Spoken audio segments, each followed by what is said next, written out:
এমন সময় মা সীতা এসে বলছে, বাবা বাবা। কি মা সীতা?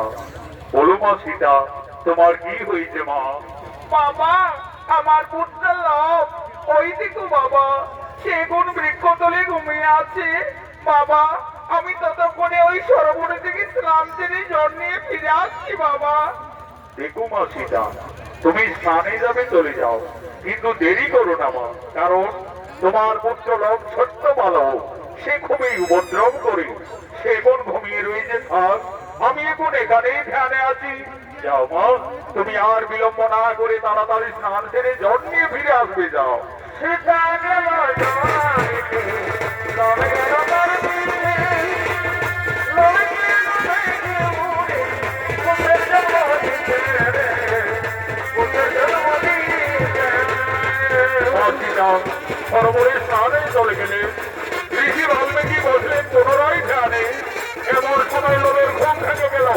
লোভ তার মায়ের পিছন পিছনে ছুটে চলে গেল সরোবরের দিকে। মুনির ধ্যান ভগ্ন হলো। মুনি দেখতেন সেখানে লোভ ঘুমিয়ে নেই। কি লোভ তো বৃক্ষতলায় ঘুমিয়েছিল, তাহলে ছেলেটি হঠাৎ গেল কোথায়? ওরে লোভ, তুমি কোথায় গেলে? ফিরে এসো। না না না না না, এদিকে তো লোককে কোথাও দেখতে পাওয়া যাচ্ছে না। তাহলে কি বাগানে আমদাম খাতে গেলে নাকি রে বাবা? ছোট্ট বালক গাছ থেকে পড়ে যাবে। ওরে লোভ, তুমি কোথায় গেলে? ফিরে এসো। না না না না, এই তপবনে লোভের কোথাও কোনো বার্তা পাওয়া গেল না। তাহলে কি কোনো হিংস্র প্রাণী ছেলেটাকে খেয়েই ফেললো নাকি রে বাবা? তাহলে তো সর্বনাশ হয়ে যাবে।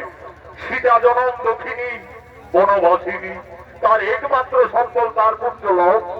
লোককে বৃক্ষতলায় ঘুমিয়ে রেখে মা সীতা সরোবরে স্নান করতে গেছে। ফিরে এসে তার পুত্রকে না দেখতে পেয়ে নিশ্চয়ই মা জানকী কেঁদে কেঁদে পুত্র শোকে প্রাণ ত্যাগ করবে। না না না না না, আমি যোগী বাল্মীকি, আমি মা সীতার আর দুঃখ দেখতে পারবো না। সঙ্গে সঙ্গে ঋষি বাল্মীকি লোভের মতো আরেকটি সন্তানের এই তপবনে সৃষ্টি করতে চলেছে। সীতা গেল জলানিতে, লবে গেল তার পিছে, লবে গেল দেখে উড়ে, কোথের জন্ম দিতে রে, কোথের জন্ম দিতে রে।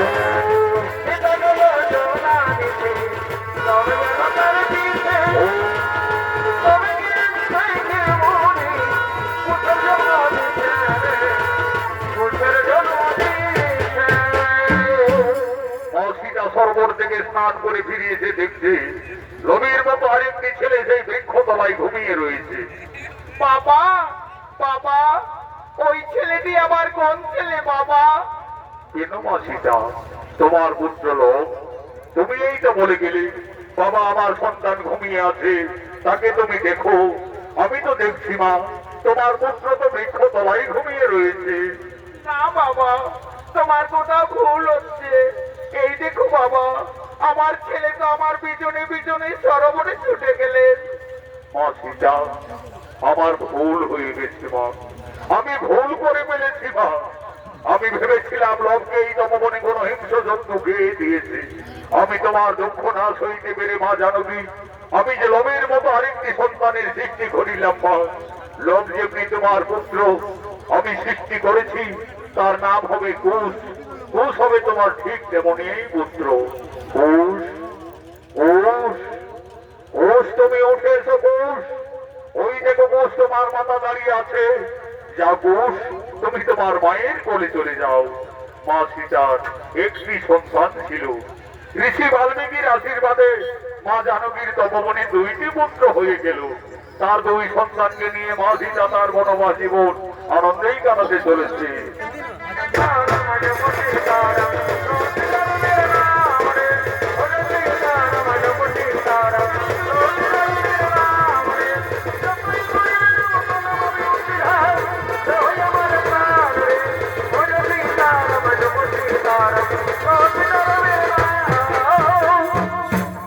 এদিকে অযোধ্যার মহারাজ শ্রী রামচন্দ্র অশ্বমেধ যজ্ঞের সূচনা করেছে। তাই গুরুদেব, মহর্ষি, বৈশিষ্ট্য, রাজা রামচন্দ্র, ভরত, লক্ষ্মণ, শত্রুঘ্ন সকলেই আগমন করছে। সাধু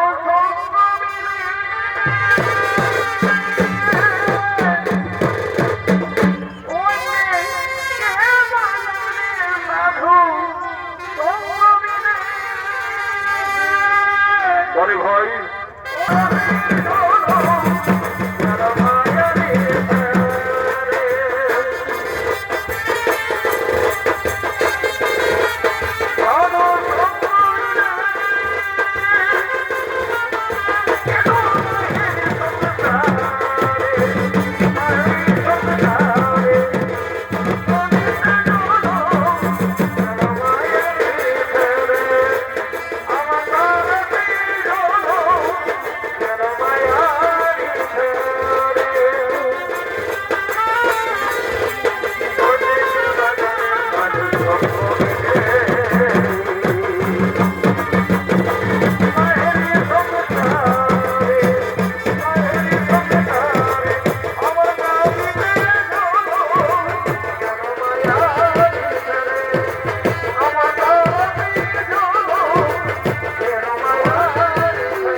আমি প্রজাপতিদের মঙ্গলার চাই এই অযোধ্যা নগরী অষ্টমের যজ্ঞের আয়োজন করেছি। আপনি আর বিলম্ব না করে নীতি নিয়ম অনুযায়ী আপনি যজ্ঞ আরম্ভ করুন। রাজা রামচন্দ্রের আদেশে গুলো গুরু বৈশিষ্ট্য সঙ্গে সঙ্গে অসময়ের যজ্ঞ শুরু করছে। ওম নমো শ্রী অগ্নিদেবায় নমো নমঃ। ওম নমো শ্রী ব্রহ্মদেবায় নমো নমঃ। ওম নমো অগ্নিদেবায় নমো নমঃ। যজ্ঞ সভায় অষ্টমের যজ্ঞের ঘোড়া আগমন করছে।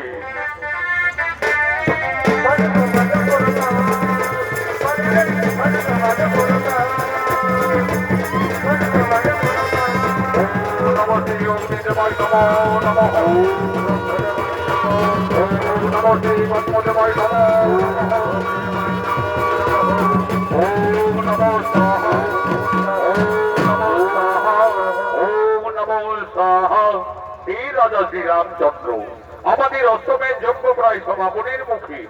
আর বিলম্ব না করে এই অষ্টমের যজ্ঞের ঘোড়ার কপালে সুন্দর স্বর্ণাক্ষরে লিপিবদ্ধ করুন। এই ঘোড়া রাজা রামচন্দ্রের অষ্টমের যজ্ঞের ঘোড়া। এই ঘোড়া পূর্ব পশ্চিম উত্তর দক্ষিণ যত দূরেই যাবে তত দূর অযোধ্যার সীমানা বলে পরিচিত থাকবে।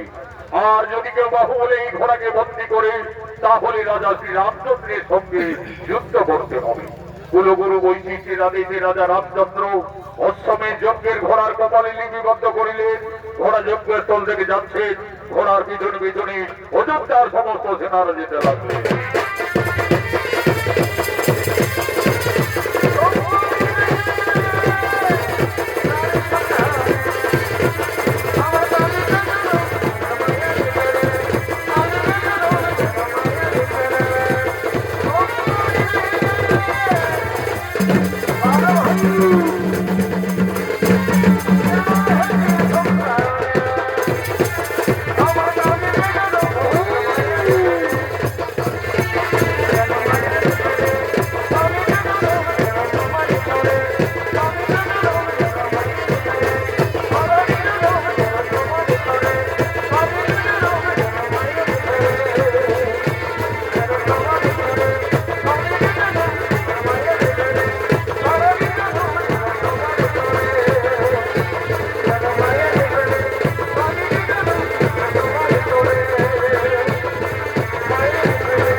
শিখতে শিখতে এখন তারা দুই ভাই অনেক বড় হয়েছে।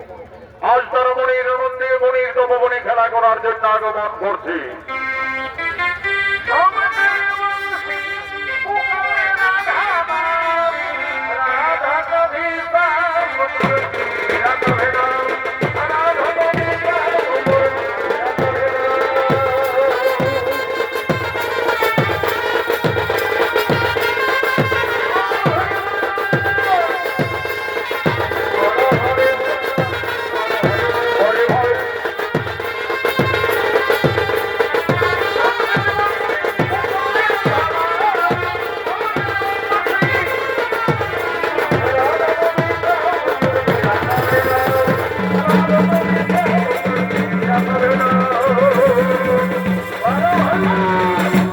এরাই হল মা সীতার দুই সন্তান লব ও কুশ।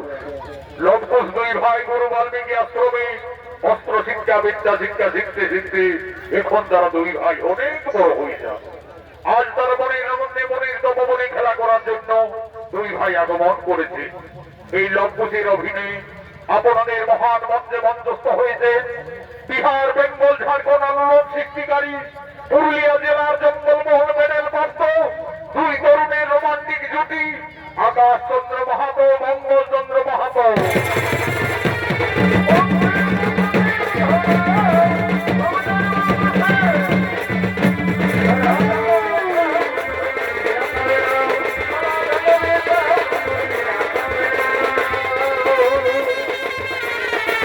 আরে ভাই আচ্ছা আচ্ছা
মায়াবীর এক বলছি সৃষ্টি করে এক প্রমাণ করছেন এই তপবনে।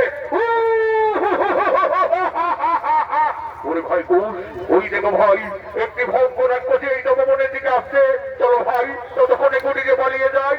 না দাদা, আমরা কুটিরে পালাতে যাব কেন? আমাদের তো ঋষি বাল্মীকি অস্ত্র শিক্ষা শিখিয়েছে। চলো না দাদা, সেই অস্ত্র মানে ওকে আমরা বিনাশ করে দেবো। তুমি তাই চলো ভাই, তাই চলো। এই রাক্ষসী এই তপবনে আর এক পা এগিয়ে এলে আজ তোকে আমরা সমূলে বিনাশ করবো। কি এত সাহস তোদের অনেক বেশি ভালো? আজ আমি তোদের খেয়ে ফেলবো।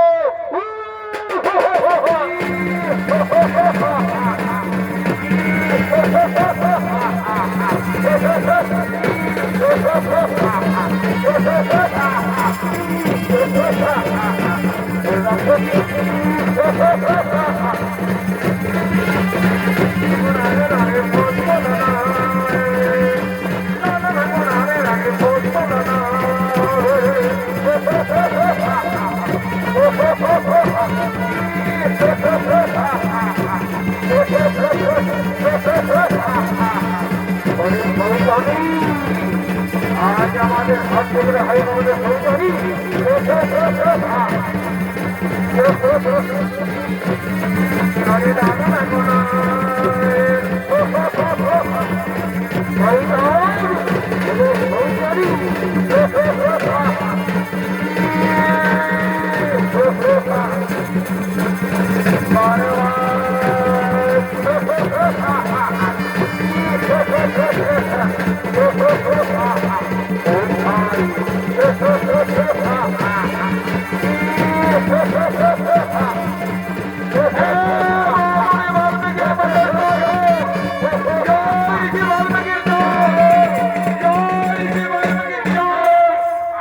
ধন্য তোমরা সতী মায়ের সন্তান, ধন্য তোমরা সতী পুত্র লক্ষ্মণ। আমি তোমাদের দুই ভাইকে অস্ত্র শিক্ষা পরীক্ষার্থে আমি এই মনে মনে ছলনা করে এই মায়াবীর রাক্ষসী সৃষ্টি করে তোমাদের আক্রমণ করেছিলাম। আমার শিক্ষা অস্ত্র মানে তোমরা এই তরুণ বয়সে যথার্থ এই মায়াবিনীকে বিনাশ করিলে, একে তোমরা সংহার করিলে। ওই লক্ষ্মণ, তোমরা দুই ভাই রণ শিক্ষায় উত্তীর্ণ। তোমাদের আশ্রমে বিদ্যা শিক্ষা অস্ত্র শিক্ষা সকলেই সম্পন্ন। কালকে আমি তোমাদের তিথি যোগে দুই ভাইকে মহামন্ত্র দান করব।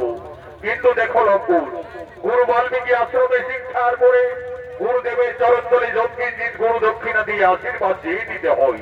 মনে রাখবে কালকে তোমাদের দুই তরুণের গুরু দক্ষিণার দিন। তাই হবে যত্রী জীবন, কালকে আমরা আশ্রমে আসার সঙ্গে সঙ্গে আমাদের মাতা জননীর কাছ থেকে যথার্থই গুরু দক্ষিণা নিয়ে আসবো। দেখো লক্ষ্মণ, মনে থাকে যেন কালকে তোমাদের গুরু দক্ষিণার দিন।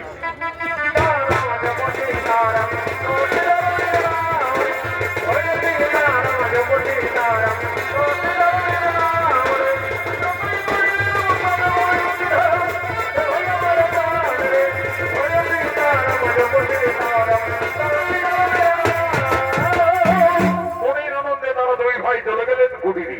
কুটিরে গিয়ে তাদের মাতা সীতার কাছে তারা নিবেদন করছে। মা, মাতা তুমি কোথায়? কি হয়েছে লক্ষ্মণ?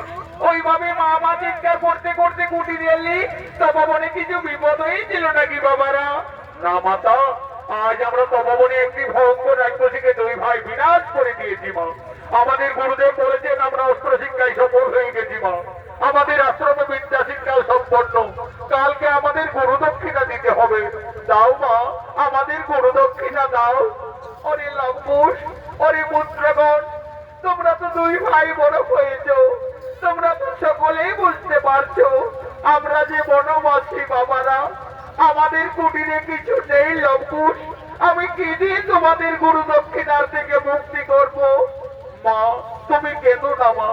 তোমার দিবারাত্রি কান্না আমরা যে আর কিছুতেই সইতে পারি না। জানো মা, আমাদের গুরু মহর্ষি বাল্মীকি বলেন চুরি করা অপরাধ, কিন্তু চেনা অপরাধ নয়। ওই তো মা, অদূরে নগর দেখা যাচ্ছে। চলো না মা, আমাদের গুরু দক্ষিণার জন্য সকলের কাছে কিছু কিছু সাহায্য চেয়ে নেবে।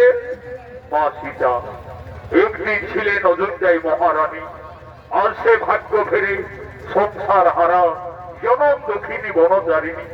তার দুই সন্তানের গুরু দক্ষিণা দেওয়ার মতো মা সীতার কুটিরে কিছুই নেই।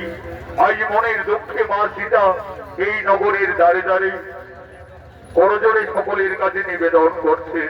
হে ভক্তগণ, আজ আমি খুবই সংকটে পড়েছি। আমার দুই সন্তানের গুরু দক্ষিণা দেওয়ার মতো আমার কাছে কিছুই নেই। আজ আমি সকলের কাছে করজোড়ে নিবেদন করছি, আপনারা সকলেই কিছু কিছু সাহায্য করে আমার দুই অমুক সন্তানের গুরু দক্ষিণার থেকে আপনারা মুক্তি করে দিন, মুক্তি করে দিন।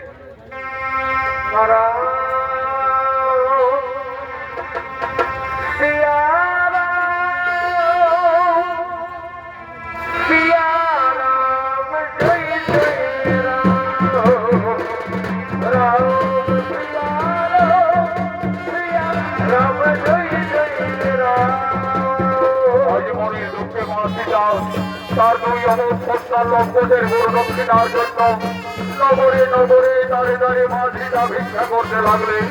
সকলের কাছে মা জানকী সাহায্য চাইতে লাগলেন।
তার দুই অমর সন্তান লঙ্কনের গুরু দক্ষিণার জন্য নগরী নগরী দাঁড়ে দাঁড়ে সকলের কাছে ভিক্ষা চাইলেন। সকলের মনে দয়া হলো, যে যেমন পারলে লঙ্কুশের গুরু দক্ষিণার জন্য সকলেই কিছু কিছু আর্থিক সাহায্য করলেন। মা সীতার বনবাস জীবনে যথেষ্ট অর্থমন্ত্রা হলো। আজ মা জানকী বলছে, বলি লঙ্কুশ, এই তো বাবারা আমাদের সকলে দয়া করেছে, এই মন্ত্র আশ্রমে গুরুদেবের চরণ তলে প্রণাম জানিয়ে তোমরা আশীর্বাদ চেয়ে নিবে বন্ধুগণ। মা সীতা নগরে নগরে ভিক্ষা করে আর যেটুকু অর্থ পেয়েছিলেন সমানভাবে তার দুই সন্তান লঙ্কনের হাতে মা জানকে তুলে দিলেন। আজ মা সীতা বলছেন, ওরে লঙ্কন, আর বিলম্ব করো না বাবারা। মা, তুমি কেঁদো না মা, তুমি কুটিরে যাও মা, আমরা গরু দক্ষিণা দিয়ে অচিরেই ফিরে আসবো মা, অচিরেই ফিরে আসবো। আমি জানিলাম জানি হবে, কেন না করে?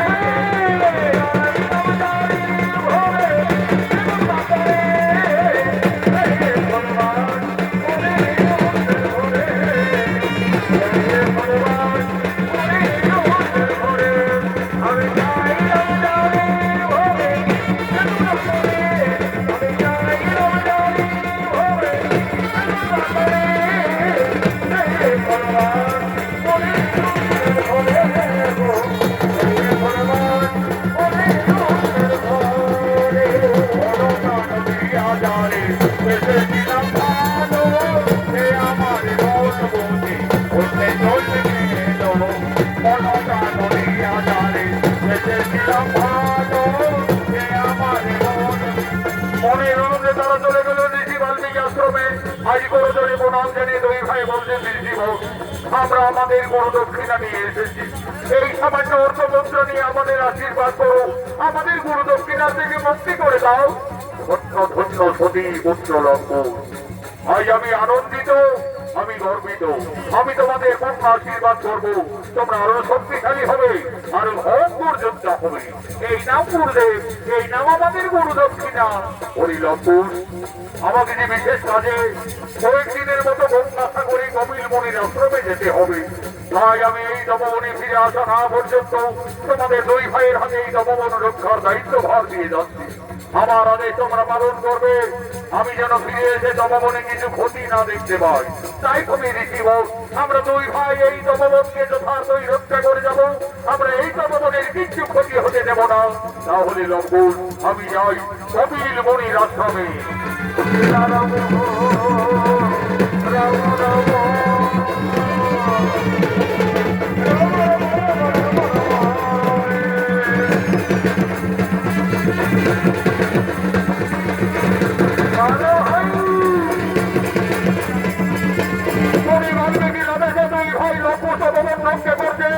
এদিকে অযোধ্যার মহারাজ শ্রীরামচন্দ্রের উৎসবের যজ্ঞের ঘোড়া জয় রাম করতে করতে এই তপবনের দিকে আগমন করছে।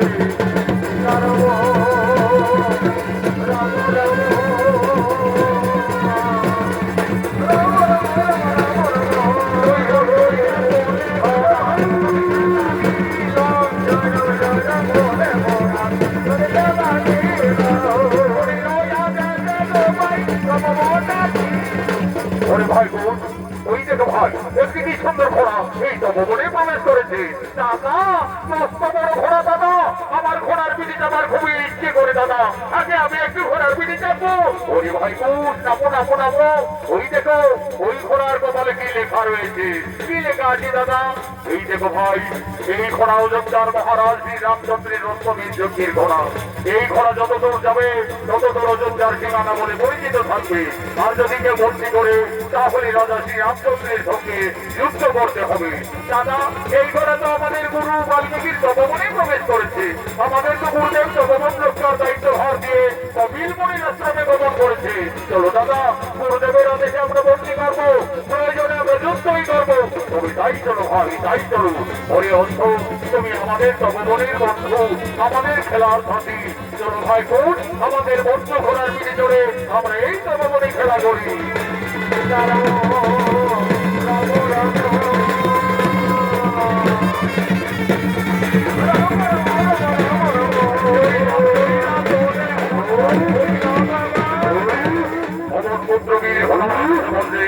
এই মূর্খ বালক সামান্য ঋষি বালক হয়ে আমার প্রভু শ্রী রামচন্দ্রের রক্ষকে বন্দী করিলে তোমাদের আত্মপরিচয় কি?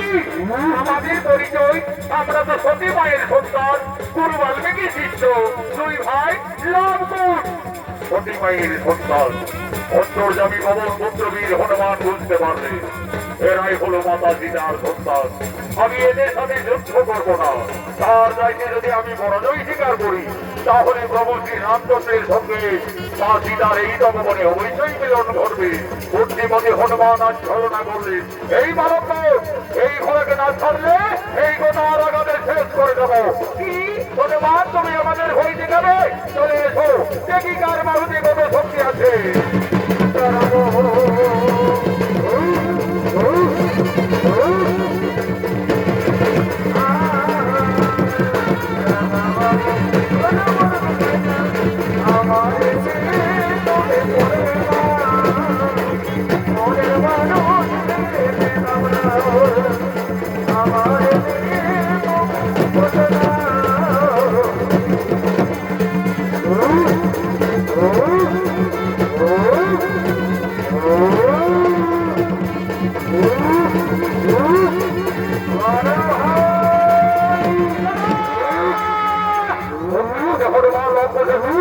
পরাজয় স্বীকার করলে আজ লঙ্কন হনুমানকে বন্দী করলেন তপবনের এক বৃক্ষডালে।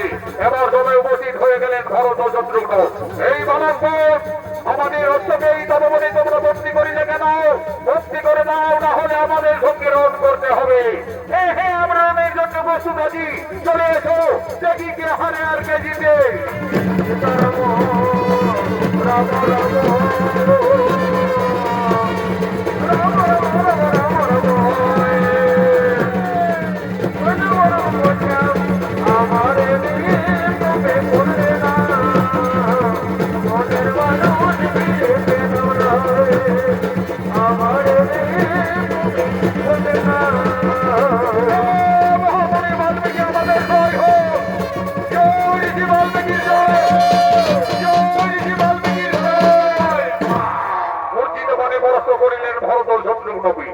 এমন সময় উপস্থিত হয়ে যায় অযোধ্যার মহারাজ শ্রী রামচন্দ্র এবং অনুজ লক্ষণ।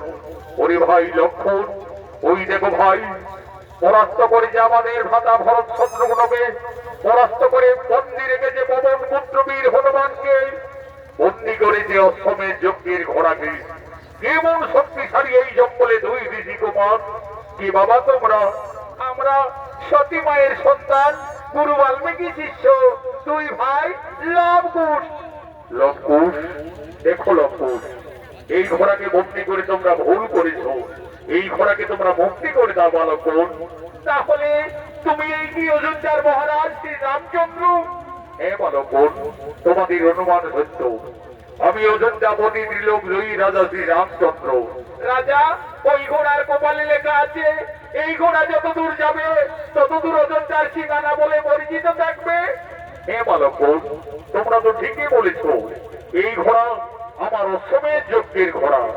এই ঘোড়া পূর্ব পশ্চিম উত্তর দক্ষিণ যত দূরেই যাবে তত দূর অযোধ্যার সীমানা বলেই পরিচিত থাকবে। রাজা, তাহলে তো বিনা যুদ্ধে এই ঘোড়াকে আমরা কিছুতেই ছাড়বো না।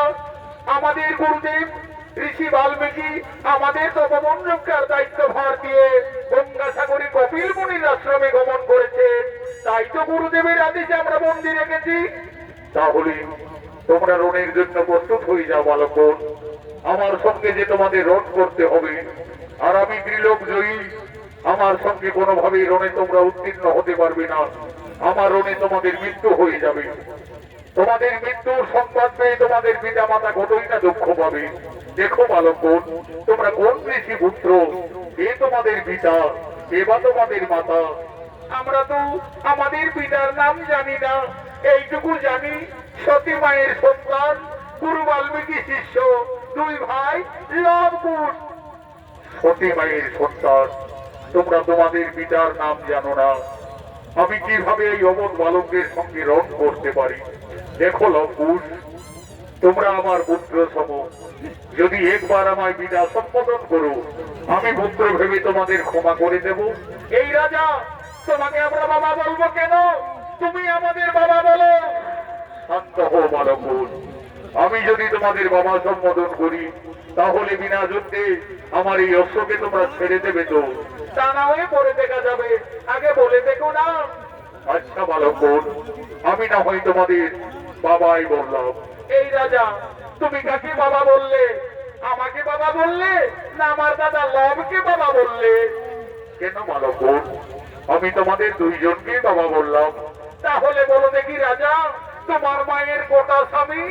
এই মূর্খ তরুণী ঋষি বালক, তোমরা সাবধান হও। তোমরা অযোধ্যার মহারাজ শ্রী রামচন্দ্রের রণে উপস্থিত রয়েছ। দেখে আমরা সতী মায়ের সন্তান রণকে ভয় পাই না রাজা। চলে এসো সম্মুখ সমরে, বিনা যুদ্ধে না ছাড়িব শ্রমের যজ্ঞের ঘোড়া।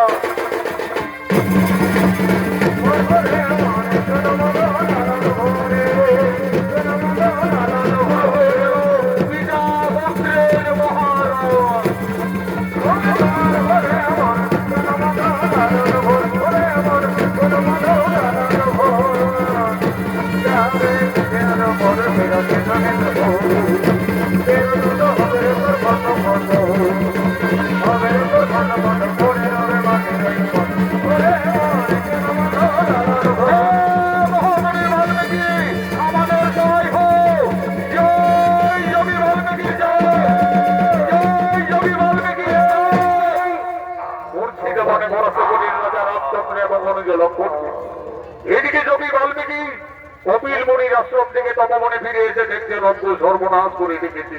ওরে শিষ্যগণ, কোথায় তোরা? আমার অবর্তমানে এইভাবে তপবনে অত্যাচার কেন? ঋষিবর, আমরা তো তোমার আদেশ পালন করে চলেছি। এই তপবন রক্ষা করতে গিয়ে এই সমস্ত যোদ্ধাদের রণে পরাস্ত করে দিয়েছি। ঋষি দাদু, একটি জান্ত হনুমানকে পরাস্ত করে এই জঙ্গলে লতায় পাতায় বন্দি করে রেখেছি। ওই দিন তোরা আবার হনুমান নাকি? কোথায় হনুমান বন্দি রেখেছ? ওই দেখো ঋষি দাদু, ওই তপবনের বৃক্ষ ডালে। এই যে আবার পবন পুত্র বীর হনুমান ঝিরি বাবা, এই হনুমানের সঙ্গে যুদ্ধ করেছ। ওরে লক্ষ্য, সেই রাজাদের না জেনে না শুনে কেন আঘাত করেছ? রাজা, তোদের মাতা সীতাকে তোরা তাড়াতাড়ি তপবনে ডেকে নিয়ে আয়। তোদের মাতা সীতায় বলবে ওই রাজার সঙ্গে তোমাদের পরিচয় কি। মা, তুমি তাড়াতাড়ি তপবনে এসো। মা, ওরে লক্ষ্য, তপবনে কি হয়েছে পুত্রগণ? মা, আজ আমরা রণে জয়ী হয়ে গেছি। মা, একটি জান্ত হনুমানকে পরাস্ত করে বন্দি করে রেখেছি। মাতা, ওই লকুশ, কোথায় তোমরা হনুমানকে বন্দি রেখেছো বাবারা? ওই দেখো মা, ওই তপবনের বৃক্ষ ডালে। আরে লকুশ, এ যে পবন পুত্র বীর হনুমান, এই হনুমানকে তোমরা কেন বন্দি রেখেছো বাবারা?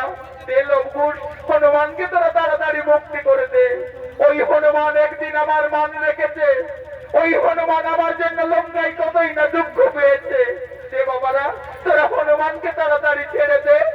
মা সীতা, ওদিকে তো তুমি হনুমানকেই দেখেছো মা, আর এই দিকে তাকিয়ে দেখো মা, সর্বনাশ হয়ে গেছে। তোমার স্বামী তোমার দেবরদের সকলকেই রণে পরাজিত করেছে। ওরে লবকুশ, এ তোরা কি করিলি বাবারা? তোরা কাদের সঙ্গে যুদ্ধ করেছ, রণ করেছ? তোরা তো সকলই সর্বনাশ করে দিয়েছ লবকুশ। আমার হাতের শাখা সীতার সিঁদুর তপবনে সকলে মুছে দিলে বাবারা। বাবা, আমি আমার বনবাস জীবনে তোমার কাছে কোনোদিন এই কিছু চাইনি বাবা। আমার দুই অবধ সন্তানের ক্ষমা করে আমার স্বামী এবং দেবরগণকে পুনরায় জীবিত করে দাও বাবা, পুনরায় জীবিত করে দাও। মা সীতা, তুমি কেন না মা? তারা কেউ মারা যায়নি, তারা লঙ্কুশের রণে পরাস্ত হয়ে সকলে জ্ঞান হারা অবস্থায় পড়ে রয়েছে। আমি এক্ষণে কমণ্ডল জল হইতে সকলের গান পুনরায় ফিরিয়েছি। ওম নমো সাহা, ওঠো রাজা শ্রী রামচন্দ্র। ওম নমো সাহা, ওঠো বীর অনন্ত লক্ষণ। ওম নমো সাহা, ওঠো বীর ভরতকুমার। ওম নমো সাহা, ওঠো বীর শত্রুঘ্ন। হে রাজা শ্রী রামচন্দ্র, তুমি আমার অবর্তমানে আমার এই তপবনে এসে আমার এই দুই তরুণ শিষ্যর সঙ্গে এইভাবে রণ করতে পারো না, এইভাবে যুদ্ধ মানাই না। মনে করে রাজা, একদিন তুমি তোমার রানীকে কলঙ্কিনী ভেবে না জেনে না বুঝে ক্রোধ বশত পঞ্চমাসের গর্ভবতী অবস্থায় বনবাসে পাঠিয়েছিলে। তোমারই অরুজাত সন্তান হলো এই লঙ্কের। দেখো লঙ্কুশ, তোমরা যাদের সঙ্গে যুদ্ধ করছো, ঝগড়া করছো, তারা থেকে তোমরা জানো কেন? তোমাদের এই দ্বারা বংশের লোক সম্পর্কে সকলেই তোমাদের কাকা। আর যে রাজার সঙ্গে তোমরা রণে জর্জরিত, ওই রাজা শ্রী রামচন্দ্র হলো তোমাদের জন্মদাতা পিতা। গুরুদেব, ওই রাজা আমাদের জন্মদাতা পিতা। হে লবকুশ, তোমরা তো রাজপুত্র, যাও তোমাদের ভুল স্বীকার করে অবিলম্বে করজোড়ে ক্ষমা দিয়ে নিবে যাও। পিতা, পিতা আমাদের ক্ষমা করে দাও পিতা, আমরা ভুল করে রণ করেছি। ওরে লবকুশ, আজ আমার মনে পড়েছে বাবারা, আমি যেদিন রাক্ষসকুল বিনাশ করে লঙ্কার থেকে আমার সীতাকে অযোধ্যায় এনেছিলাম, সেই দিন রাবণের মাতা নিকষা কেঁদে কেঁদে আমায় অভিশাপ দিয়েছিলেন। বলেছিলেন, ওরে বনবাসী শ্রীরামচন্দ্র, আজ যেমন পুত্র সঙ্গে আমাকে কাঁদতে হলো, আমিও তোমাকে অভিশাপ দিচ্ছি, তুমি ত্রিলোক জয়ী হলো, একদিন না একদিন তোমার পরাজয় নিশ্চিত হবে তোমার পুত্রের হাতে। আজ আমার সেই অভিশাপের কথা মনে পড়িল লবকুশ, তোমরাই আমার পুত্রগণ, এসো বাবারা, আমার পক্ষে এসো। মা সীতা, আর তুমি কেঁদো না মা, তোমার বনবাস জীবন শেষ হয়ে গেল মা, তোমার আনন্দের দিন এসেছে। যাও মা সীতা, তোমার পরিবারের সকলেই তোমার অপেক্ষায় দাঁড়িয়ে আছে। রাজা শ্রীরামচন্দ্র একদিন মা সীতাকে কলঙ্কিনী ভেবে পঞ্চমাসের গর্ভবতী অবস্থায় বনবাসে পাঠিয়েছিলেন। ঋষি বাল্মীকি কৃপায় ফিরে পেলেন তার স্ত্রী সন্তানকে। আনন্দ হলো, জয় জয়কারে রাম ভক্ত পবন পুত্রবীর হনুমান বলছেন, বলো বলো সীতাবতী রাজা শ্রীরামচন্দ্র কি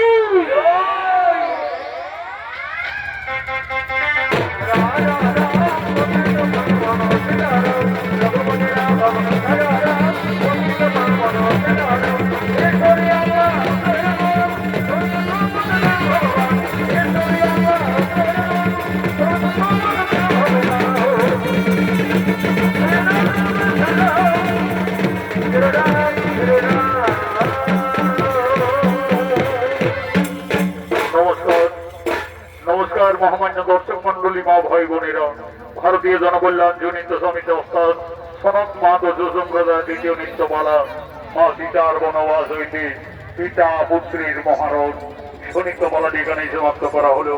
নমস্কার, জোহার, জোহার।